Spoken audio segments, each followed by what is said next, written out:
It's wonderful as we start a new chapter in our journey together. We've just completed 50 weeks of Stephen Bartlett and the Diary of a CEO. And it was a case of what next.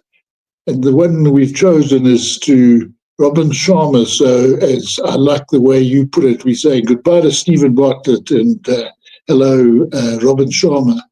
And we're talking about the wealth that money can't buy. There's so many of us out here who just think that money is the most important thing, but there's a lot more than that.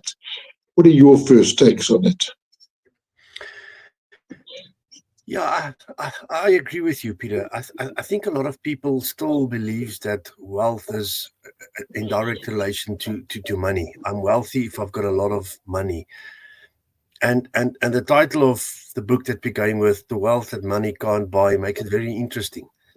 So it almost plays with that thought that wealth is not just about money. And I think that's what excited me about this. Yeah, go ahead, Peter. One of the challenges that Robin lays down is that so many people don't think that they have enough.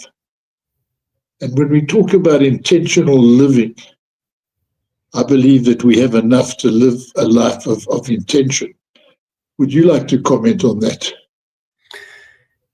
Yeah, when we started looking at books and you suggested we have a look at this book, the first thought that came to mind for me is our podcast is really all about intentional living. How would wealth or the wealth that money can't buy really fit into where we are on our journey and where we're trying to live intentionally?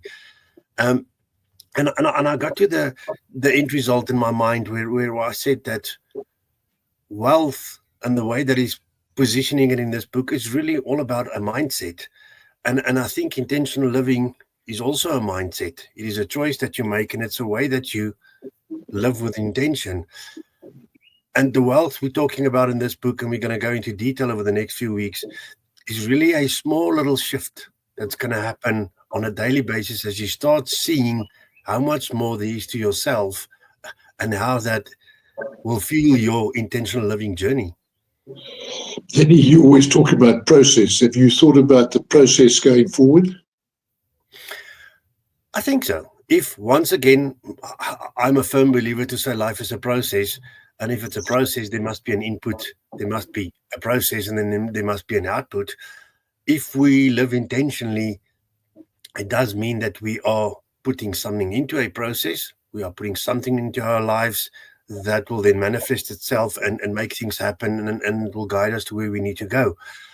I think what excites me about the wealth money can't buy is just adding to this pool of additional inputs. I think it's just providing all these small little building blocks that I can use that obviously will have a massive input in the process, and by default then will have a massive input into the output of what we're going to be receiving here in this process. So that's the way that I'm seeing it. New little inputs that I can put into it, which is going to tweak my process, which is, as a net result, can have a much greater output. Yeah, I also felt when I thought about process that part of the process starts with identity and knowing who we are and where we're going. So really the challenge that we're setting forward over the next few weeks, months is, what is your wealth?